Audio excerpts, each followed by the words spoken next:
Tohoros? Tohoros. Okay, base Aleph.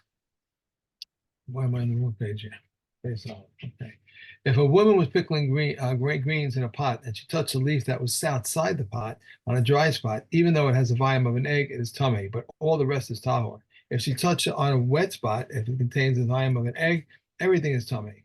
If it does not contain the volume of an egg, it is tummy, and everything else is tahor. If it returned to the pot, everything is tummy. If she was tummy as a result of contact with one who contracted tumor from a corpse, and you touch either a wet spot or a dry spot, if it contains the volume of an egg, everything is tummy. If it does not contain the volume of an egg, it is tummy, and everything else is tahor. If a woman who was a Tel Yom was pouring out the contents of the pot with unwashed hands, and she saw liquid on her hands, and is uncertain whether it sprayed from the pot or whether its stalk touched her hands, the greens are disqualified. But the pot is tahor.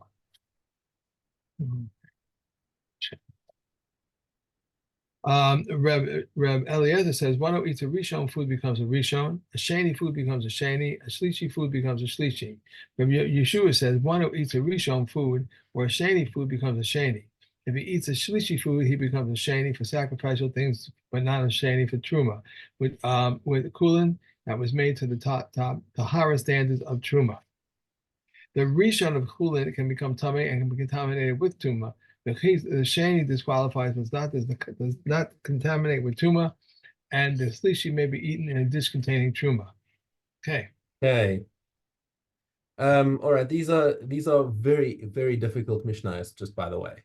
Okay. We, just in case you were worried. Um, one of the principles that came out is that we spoke of before when we were dealing with the para about how everything in respect to para, everything that even of a lesser holiness, even if it's for Kodesh, is considered tameh as far as para is concerned. Okay, remember we learned that. So a similar thing happens with Kodesh. Okay, Kodesh can receive up to fourth degree tumah. However, if as we're going to see in one of our Mishnayos today, truma itself, truma is also a certain degree of kedusha, but if the truma was not prepared for the level of kodesh, then it's considered as if it's tameh, as like a rishon for the for kodesh, which is why it will actually be matame two levels, because it's going to make a sheni, a shlishi, and a revi'i in kodesh. But let's see that inside the Mishnayos. Okay, Harishon v'Sheni shiva truma. So we're starting out. We're dealing with we'll deal with truma. Okay, so in the last Mishnah that you read from in Mishnah Gimel speaks about chulin. We're now going to go to a higher level, which is truma. Okay, so if something is tameh either as a rishon or a sheni with truma, tameim u'metamim, they become tameh with the rishon and sheni, and they will transmit truma to a third level. Hashlishi, however, the third level only causes a psul. Okay, so or actually, sorry, it shouldn't read posel. It should be pasul. Okay, posel means that it can actively be matame other things, whereas pasul means that it itself is invalid, may not be eaten, but it does not transmit tumor there. The buck stops there. It cannot transmit tumor any further. V'lo matame, it does not make anything else tame. V'haravi'i. Now, how can you get a revi'i with truma? Because just like with chulin, you have people who will eat their chulin al taras truma. Okay, in order to be in the habit of eating of being that careful about tuma and tara, so they would eat their chulin al taras hekdesh al taras truma, so that they would be in the habit of being careful. Okay, so here is, let's say you've got a kohen who's got his truma, and he wants to be machmir on his truma to eat it in the state of kodesh. Right. So he goes to and as a kohen, he's going to eat a lot of kodesh. Might have something. I lost it. There you are. Okay. Okay. As a kohen, he's probably going to eat a lot of kodesh. So therefore, he wants to be in the habit of eating the kodesh. So he's treating his truma b'taras kodesh, and now therefore, if if it becomes tame, it can become tame even up to a fourth level. Okay. But this fourth level truma is very makil. Even though he can't eat it directly, he can't eat it as by itself because that's his chumrah. But because it's a chumrah, it's not the basic halacha. Nechal benazid hakodesh. So if he cuts it up into pieces and puts he can take it and put it into his stew of kodesh meat. Mhm. Okay, even though it's truma that technically became tame with fourth level tuma, as long as he doesn't eat it by itself, it's okay because it's not really tame. It's just that he was acting with a chumrah, and oops, it got fourth level tuma, and now it can be put into the stew of kodesh. It's called being puzzle, Huh? right? It's It's called not. being puzzle. That's not called being puzzle. Being puzzle would be third degree. Third degree, and you're not allowed to eat puzzle truma. That would be completely asur. Okay, so all right, so the Reed disqualifies puzzles with tuma, and the hamishi may be in the dish containing You're in the sacrificial wrong food. Mishnah.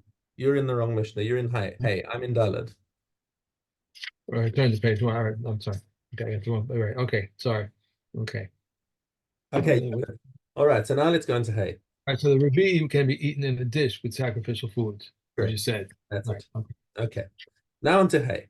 Arishon v'asheni v'ashlishi shebakodesh. And our kodesh, of course, is the highest level of kedusha of these things that can be eaten. Okay. So it gets up to fourth degree. So the first, second, and third degree are tame and are mitame. They will transmit tuma as well. Haravi pasul. The fourth degree one is pasul and may not be eaten. Lo mitame. It cannot transmit its tuma any further. V'chamishi. Okay, now how do you get a chamishi with Right. kodesh? Okay, again, here's somebody who's being machmir. He's a kohen who wants to be involved in the preparation of paraduma, and since he takes on this extra chumrah that he's going to protect his kodesh up to a level of chamishi.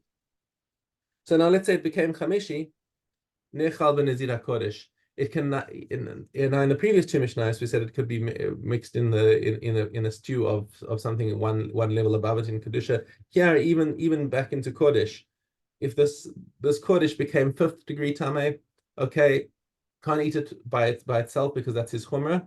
But what he's allowed to do is chop it up small and into pieces less than a kibetza and put them into a stew of regular kodesh so that it shouldn't go to waste. It must be less than a kibetza, though. Uh, Otherwise, we're in a problem, yeah, right? it has to be less than a kibetza, but let me just check if that's right. I'll go back to the first Mishnah where we spoke about this. It was Gimel. Um,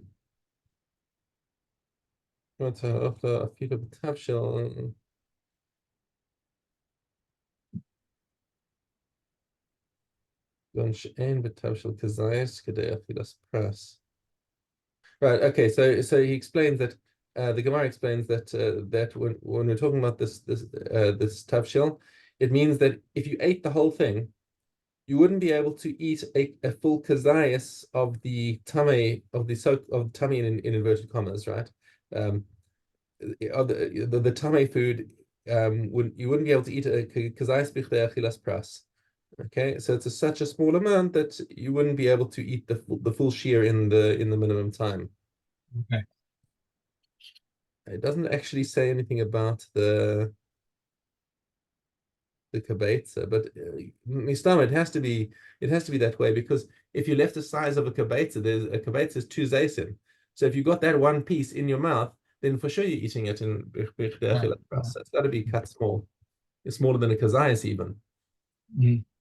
Okay. Okay. Okay, Mishnah Vav. Hasheni shebechulin. Now, getting back to regular chulin. Chulin, regular food becomes tummy up to the second degree. Okay, matame mashkin chulin. Okay, it nonetheless is able to be matame a regular chulin liquid, like your table water, whatever it is. Like that will become tummy from a sheni, because it's able to be matame truma. Now just to get back to the reason why do we have this gezerah of the water, is it's only paskened on things that can make truma tame. Okay, now since second degree chulin is able to make truma tame, so therefore second degree chulin can also make water tame, even though chulin water would not be able to receive a third degree. But this is the chumrah, and because the chulin would be able to make the truma tame, therefore it will bounce back up to the first degree, and then you've got your chumrah. Okay, Hasheni shebechulin matame mashke chulin uposel leochle truma, and it will cause a psul to any truma that it touches. Okay, because the truma will become a shlishi. A shlishi shebetruma. Now, what about truma that became a shlishi? Okay, we said this before. Matame, it will only be matame mashke kodesh. So if truma food became tame in the third degree and it touched truma liquid, nothing happens to the liquid. We had that case with the loaves. Remember the loaves with the water on them. Okay, but if it's mashke kodesh, something from something that was, let's say, well, it's got to be one of your 7 liquids. But let's say somebody took some olive oil, I guess, and put it in with the tavshil of he was cooking his kodshim with the olive oil, and some of the olive oil came out and became tameh. That's one of your liquids. Okay, posel leochle kodesh, and it causes a psul to anyone who eats kodesh. This liquid will come back up. So never mind. It's matame, the liquid of kodesh, which goes up to a rishon, and not only that, but if it touches any kind of kodesh food, then the kodesh food will become pasul. Okay, that's when it's shenasu letaras hakodesh.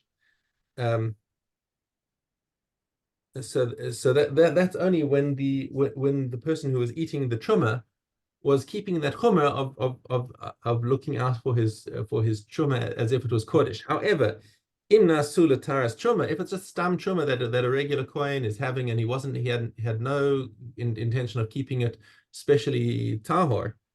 Now this is what I said to you at the beginning of this year. Metame shnayim uposel echad bekodesh. It jumps back up to the level of a rishon. Now this is because, as far as kodesh is concerned, everything else is tameh, even if it's really tahor.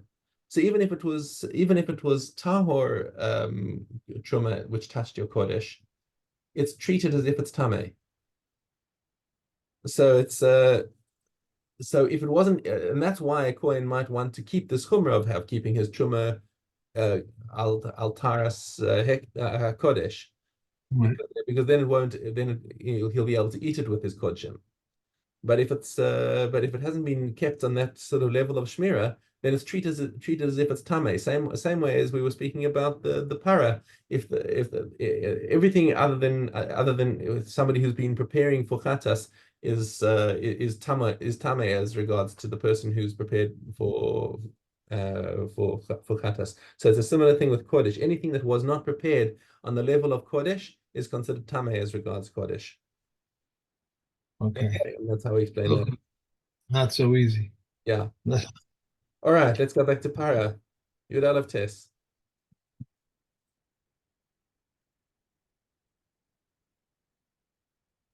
The mitzvah of Izov is 3 sprigs in which there are 3 stalks. Rabbi Yehuda says 3 sprigs of 3. And Izov that has 3 sprigs, he separates it and binds it. If he separated it but did not bind it, or bound it, bound it but did not separate it, neither separated it or bound it, it's valid. Rabbi Yossi says the mitzvah of Izov is 3 sprigs to which there are 3 stalks, and its remainders are 2. And its stubs are any amount. A hyssop which is short, one lengthens with thread and a spindle, and dips the hyssop and raises it and grabs the hyssop and sprinkles. Rabbi Yehuda and Rabbi Shimon say, just as the sprinkling is done with the hyssop, so too the dipping is done with the hyssop. One sprinkled, and it's uncertain whether it came from the thread or from the spindle or from the stalk. The sprinkling is invalid. If one sprinkled on 2 utensils and it is uncertain whether he sprinkled on both of them, or that the katos water drift from one utensil to the other, his sprinkling is invalid. The needle which is placed on a shard of earthenware and one sprinkled on it, and it is uncertain whether he sprinkled on the needle or whether it dripped from the shard of earthenware onto it, has sprinkling invalid. Sprinkling is invalid. A glass flask whose mouth is narrow, one dips and raises in the usual manner. Rabbi Huda says the first sprinkling in katos water, first sprinkling. The katos water that was less than one dips even the tips of the stalks and sprinkles, provided that he does not stalk it up. One intends to sprinkle in front of him and he sprinkled behind him, or behind him and he sprinkled in front of him, his sprinkling is invalid. In front of him and he sprinkled to the sides in front of him, his sprinkling is valid. We sprinkle on a person with his consent or without his consent, and we sprinkle on a person and on utensils, even if there is 100. Okay. So if he's sprinkling with the hyssop and it really comes off the spindle or some other part that he's using, that It's got to be direct from the hyssop onto the item being sprinkled. Okay. Okay. That we go on to The guy the Dalet Ches. Okay. Yes. The Metzora came to the guilt offering, leans both hands on it and slaughters it. Two Kahanim receive his blood, one in a vessel and the other in his hand. The Kohen receives the blood and the vessel comes and throws it against the side of the altar. The Kohen who receives the blood in his hand then comes to the Metzora. The Metzora has already immersed himself in the chamber of the Metzorim and has come to stand in Nicanor's gate, and Rabbi Yehuda says he does not require immersion. The Metzora puts his hand into the courtyard, and the Kohen places the blood of the guilt offering on the helix of the Metzora's ear. Then the Metzora puts his hand into the courtyard, and the Kohen places the blood of the guilt offering on his thumb. Then the Metzora puts his foot into the courtyard, and the Kohen places the blood of the guilt offering on his big toe. Rabbi Yehuda says the Metzora puts all three limbs inside the courtyard simultaneously. If the Metzora is missing his thumb, his big toe, or his right ear, he can never become tahor. Rabbi Eliezer says the Kohen applies the blood on the place where that should be. Rabbi Shimon says that the Kohen places the blood on the left limb, the Metzora has fulfilled his obligation. The Kohen takes from the blood container of oil and pours some of the oil on his palm of his fellow Kohen. If he pours it onto his own palm, it's valid. Then he dips his fingers in the oil and sprinkles 7 times to the Holy of Holies. Each sprinkling requires a dipping. The Kohen comes to the Metzora, he applies the oil to the parts of the body of the Metzora that he applied the blood as stated on the place of the blood of the guilt offering. And he shall place the remainder of the oil that is in the palm of the Kohen on the head of the one becoming tar as an atonement. If the Kohen places the oil on the Metzora's head, the Metzora's atonement is complete. If the Kohen does not place it, the Metzora's atonement is not complete. These are the words of Rabbi Kiba. Rabbi Yochanan Denori says they are remnants of the mitzvah. Whether or not he places the Metzora's atonement is complete, but is considered as an atonement for his as if his atonement is not complete. If part of the log was missing before the Kohen poured it into his left hand, he may replenish it. If after he poured it into the left hand, he should bring a new log container of oil. And these are the words of Rabbi Akiva. Rabbi Shimon says, if part of the log was missing before he sprinkled the oil, he should replenish it. If he sprinkled the oil, he should bring a new one. Okay. Yeah, that's it. Next on to Kalem.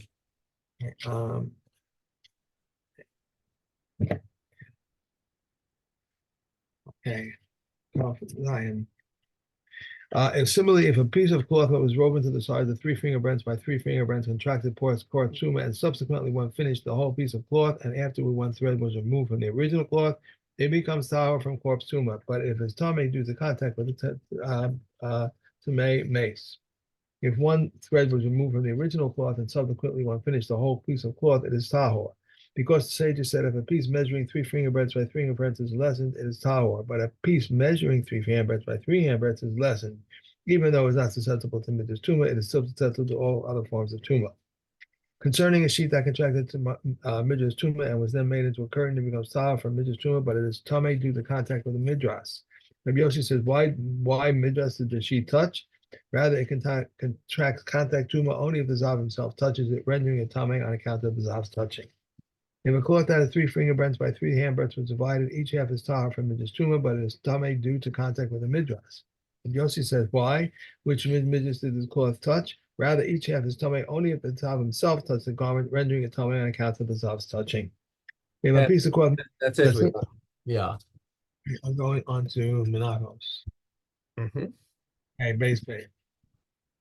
If he slaughtered the 2 lambs intending to eat one of the loaves tomorrow, or he burnt the 2 spoonfuls of frankincense intending to eat one of the arrangements tomorrow, Rabbi Yossi says that loaf or that arrangement about which he expressed his intention is pigul, and one is liable to karas over it, and the second one is invalid, but carries no penalty of karat. But the sages say both are pigul and one is liable to karat. If one of the loaves or one of the arrangements became Tomei, Rabbi Yehuda says they should go out to the place of burning because the communal offering is not divisible. But the comments say that one which is Tomei remains in its state of tumah, but the one which is tahor is eaten. The total offering renders the hand bread pigul, and the bread does not render the total pigul. How so? If one slaughters the total offering intending to eat from it tomorrow, both it and the bread become pigul. However, if he intended to eat from the bread tomorrow, the bread becomes pigul, but the total offering does not become pigul. The lambs render the bread pigul, but the bread does not render the lambs pigul. How so? If one slaughters the lambs intending to eat from them tomorrow, both they and the bread become pigul. However, if he intended to eat from the bread tomorrow, the bread becomes pigul, but the lambs do not become pigul. The sacrifice renders the libation pigul once they have been consecrated in a vessel. These are the words of Rav, but the libations do not tend to sacrifice pigul. How so? If one slaughters the sacrifice intending to eat from it tomorrow, both it and its libations become pigul. However, if he intended to offer the libations tomorrow, the libations become pigul, but the sacrifice does not become pigul. Okay. And we are on to the Dharam. Yeah. The Dharam. Above base. One who makes a net of prohibiting something prepared in a pot is forbidden only boiled food. If he said kohanim, what goes into a pot with respect to my tasting, it is forbidden whatever is cooked in a pot. If he prohibited the preserved food, he is forbidden only preserved vegetables, preserved food with respect to my tasting, he is forbidden all preserved foods. The seethed food, he is forbidden only seethed meat. Seethed food with respect to my tasting, he is forbidden all seethed food. The roasting is forbidden only roasted meat. These are the words of Rabbi Yehuda. And roast with respect to my tasting is forbidden all roasted food. The salted food is forbidden only salted fish, and salted fish with respect to my tasting is forbidden all salted foods. If one said fishes with respect to my tasting is forbidden them whether large or small, whether salted or unsalted, whether raw or cooked, and he is permitted haras, and brine. One who makes a net of prohibiting assorted hashed fish is forbidden hashed taras, but permitted brine and fish juice. One who makes a net of prohibiting hashed taras is forbidden brine and fish juice. Okay, I'm going to run now. Leave you to do Master Shani yourself. Now. Okay. Have a great day. I'll see you tomorrow, Mr. Shem. Thank you. Bye. Bye.